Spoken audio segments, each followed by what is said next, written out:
Top of the morning to you, and happy St. Patrick's Day, everyone. Today I have a enjoying my stout. I had to look that up. What stout is? It's a dark Irish beer, so something like Guinness, I guess. Today I have a movie review for us that I have been wanting to do for years, probably since I began the channel, and I just haven't gotten around to doing it. Today's St. Patrick's movie review is of Darby O'Gill and the Little People, Walt Disney's Darby O'Gill and the Little People. And there I'll let you look at the back real quick. And it's special to me, Darby O'Gill, because basically when I was a little kid, my parents raised me well, and they raised me off of Darby O'Gill um, every single St. Patrick's Day. And it's funny because we didn't own the VHS back then. We did not own, and of course DVD wasn't around. They had recorded it. It was one of those few movies where we had it actually recorded on a VHS tape because it was, I think, on Disney Channel one day or just on some random channel, and we had it recorded. So every year I would have to hunt through all the tapes, where is Darby O'Gill? Um, so that was always special, and just always special watching it with my siblings and my parents. And also the movie is just a fantastic classic. It was Disney at its best, honestly. So Darby O'Gill and the Little People, as I said, is a classic Disney film. It was directed by Robert Stevenson, and it stars Albert Sharpe. He plays Darby. It has Janet Monroe. She plays Darby's daughter, Katie. And of course, we have Sean Connery in one of his earliest pictures.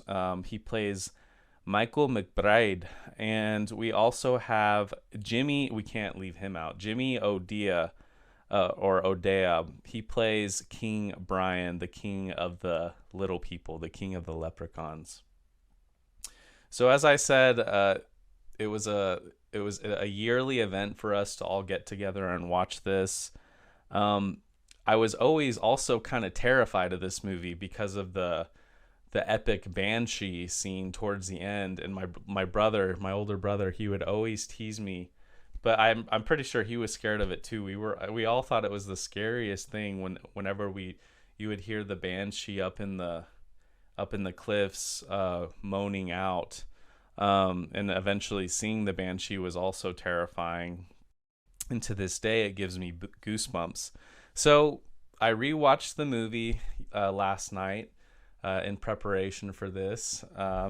Unfortunately, I don't watch it every year, but I should get back into that habit. And it starts out with our main character, Darby. And then, it's an interesting thought that movies don't often star older men like Albert Sharpe anymore. But it works sometimes. Like, obviously, this movie, it's perfect having an older actor as the leading role. And I think that studios, I don't want to digress too much, but studios just, they're locked into a certain thing right now, and they need to branch out. So anyway, Darby is our leading man. And also, guys, I don't have too many notes. I just kind of want to enjoy this family film without having to look down too much. But it starts out with Darby. He always likes to go to the local pub in his small Irish town. I would say it seems like it's like early 1900s Ireland. He goes to the pub, and he's always telling everyone at the pub during the day and while they're drinking their stout, he's telling him the story of how he met the king of the leprechauns, King Brian. And everyone there, except for a few brutes, everyone there is just entranced in his story. And he tells the story of how he goes up to the cliffs. Beautiful, beautiful scenery. And it truly does look like Ireland, but I looked it up, and I guess they filmed Darby O'Gill on the back lots of Walt Disney Studios, not to ruin the magic too much, but you really do feel like you're in Ireland. So he's telling this tale of how he met King Brian and how he basically trapped him. And when you trap the king of the leprechauns, you're granted 3 wishes. Now he tells the story of how the main thing he wishes for, of course, is your pot of gold, and he wishes for a pot of gold, and he wishes for, and then the King Brian says, and Darby, and your 4th wish, and he says, oh, and my 4th wish, as he's going through the gold, my 4th wish is a pot of gold for him and for him and for him. And basically the King Brian tricked Darby into thinking that he gets 4 wishes, and apparently when you make 4 wishes, it makes all your other wishes go away. So leprechauns, I think we all know, are very, very tricky people, little people. So you have to be careful when you're making your wishes with a leprechaun. You have to be exact and on point with your wish. So all his wishes go away, and it's sort of a bad ending to his story, but Darby has a good relationship with King Brian. So then we go sort of to the setting of Darby's life, and we see that Darby has a daughter named Katie. She's very beautiful Irish girl, or pretty Irish girl, as the song goes. Also, the song, you will not be able to get it stuck out of your head for a few days, because it's you'll remember this tune for life, because I've always remembered Pretty Irish Girl. So he has a beautiful daughter, and obviously Darby is older, and he takes care of the estate, this beautiful land estate. He's a land keeper, and Sean Connery shows up with the ruler of the estate, and he's basically telling Sean Connery, his character's name is Michael, you're gonna be the new landskeeper. Darby just isn't doing his job well. There's poachers, and I need you to be the new landskeeper. You break it to Darby. So Michael talks to Darby, and Darby's like, look, I understand what you're doing, but let's not tell Katie, because I don't want her to she's gonna be mad, and I don't want to break her heart over this. So they keep it from Katie that Michael's going to be moving in. And I think that Darby right away kind of had this plan to have Michael fall in love with Katie, because he doesn't seem too worried that he's going to have to move out. So that's sort of a subplot in the story. So then we find Darby talking to the local priest of the village, and basically he tells Darby, he says, are you willing to go get the bell for the church? I suppose it's up on the cliffs again. And Darby says, of course I'd be willing to do it, and the gift is the bells and music of God will always remember you. And Darby takes that to heart. So he finds himself on another little adventure, going up into these hills. And when he's going up there, he I believe at this point he's chasing a horse, and his horse, he believes it's his horse. And I read online that it's not really his horse. It's something called a pookie, which is another Irish creature, folklore creature, and that it lures people up onto the cliffs to do mischievous things. So he goes up there, and he sees this well, and there's gold coming out of it. And his horse, or the pookie, basically acts kind of crazy, and Darby falls into the well, and you think, what's going on? Is he going to die? And he falls, and he lands into the kingdom of the leprechauns, the kingdom of King Brian. And this is where the movie, the effects are just outstanding. How all the little leprechauns in perspective to him look so tiny, and you just wonder, how did they do this in 1959? Seriously. And they bring Darby into this grand hall. It's like, it looks like caves, like he's in a network of caves and caverns. And basically King Brian's there. Everyone is having a good, all the leprechauns, and notice they're all men. I didn't see, there are no female leprechauns, and I guess that's true in Irish folklore, that they're only little men. And they're all having a grand time with treasures and wine and dancing.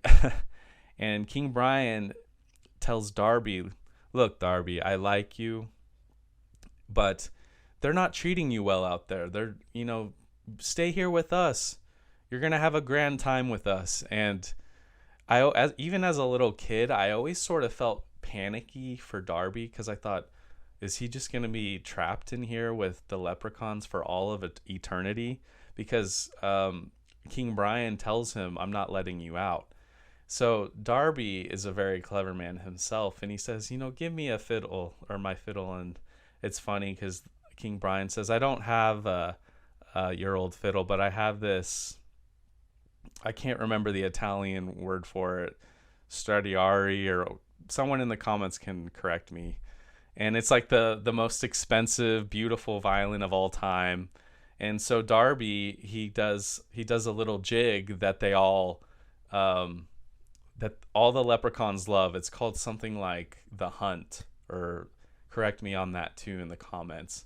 And it's a great tune. And all the leprechauns are going crazy, dancing and drinking, and the king is having a grand old time too. And Darby goes faster and faster, and they just go faster and faster dancing. And it's a little disturbing if you think about it. It's like, man, these are a bunch of little demons dancing around. And so they all then hop on their little horses. Another cool scene. Like, I don't know how they did it, especially in this like cave looking area. Like, where do they film it? And they all get on their little horses, and the special effects are great. King Brian opens up the cave walls, and they all ride their little horses out. And Darby, fills his pants with jewels, but of course the jewels fall out, and he escapes the cavern in the nick of time. So Darby escapes, living all eternity in the kingdom of the leprechauns. Another great little tale for him. And King Brian isn't too happy about it, so he pays Darby another visit. And Darby was prepared because he has this really strong alcohol for King Brian to drink. He gets him drunk, and he's basically trapped with Darby until daytime, which means Darby gets to make another 3 wishes because he trapped King Brian again. So basically he makes a big deal out of it again with the townspeople. At one point he even brings the king in a little sack, and when he sees the king in there, it's the king of the leprechauns. When other people look, it's a rabbit, which is pretty funny. And there's that, note the scene where when he's in the pub, he puts a little glass down in the sack, and it shoots back up because the king drank it, and everyone's like in the pub just can't believe their eyes. So Darby doesn't really know what to wish for, but for his final wish. But it's interesting because I never realized as a kid why bad things are happening in the town. Like, why is the banshee coming for Darby? And it's because the king explains that if you keep me away from the kingdom too long, then the evil spirits of the cliffs, of the Irish cliffs, are going to come down on the world, because the king of the leprechauns is sort of in charge of keeping all the spirits at bay. So Darby just keeps taking way too long to make his final 3rd wish, which causes, towards the end, we hear the banshee, ooh, and it's so scary. And even when I watched it last night, I got goosebumps from it, and as a little kid, you're terrified. You don't know what it is, and then he goes up there, and you see the banshee, you know, swaying around in the air, and it was really terrifying for me when I was little, and still scary effects today. I don't know how they did that. So basically, the banshee is looking for Darby to take Darby's daughter Katie away, and of course, by now Katie and Michael have sort of fallen in love with each other, because Darby's final wish really is so that Katie can be happy with Michael. So anyway, the banshee is coming down looking to take Katie, and Darby keeps having to fight it away. And then in the epic conclusion, this sort of chariot comes down, dark chariot of dark horses comes down from the sky, and it's so scary. It's like something straight out of hell, to take Katie, or to take Katie away for her death. It's a death carriage. I can't remember the name they use, but this death carriage comes down, and it's a headless horseman who is in charge of it, and he says, and then it's coming down for Katie, and so Darby calls out for King Brian to come help. And so King Brian shows up in this awful, scary moment, and Darby says, I'm ready for my final wish. I want to take the place of Katie, because King Brian tells Darby, look, when the horse comes down, it has to go off with someone. And that's why Darby says, have it take my place. And he says a quote like, it's better for the old to die than for the young to die. So Darby makes the wish, and King Brian, you can tell, is sad because he really likes Darby. And so Darby is seen sitting in this scary dark carriage being carried off in the rain, and it's in the rain at this point. And he's sitting there, and you just feel like, man, this is a sad ending. And then King Brian shows up, and you're like, oh, what a nice little leprechaun. And he's, sort of chilling with Darby, and he says, and he's kind of trolling. He's still playing with Darby, even in this dark situation. And he says, and Darby, what about or he doesn't even say your fourth wish. He says something like, I wish that something, something, something. And Darby says, I only wish da da da. I don't remember what it was, but he says, like, I only wish that too. And then King Brian says, ha! You made a fourth wish. And of course, from earlier, we learned that if you make a fourth wish, all the wishes go away. So he zaps Darby out of the death carriage down to the ground, and Katie's fever is already broken by now. So it's a happy ending because Darby escapes the death carriage, and Katie escapes the banshee and the death carriage as well.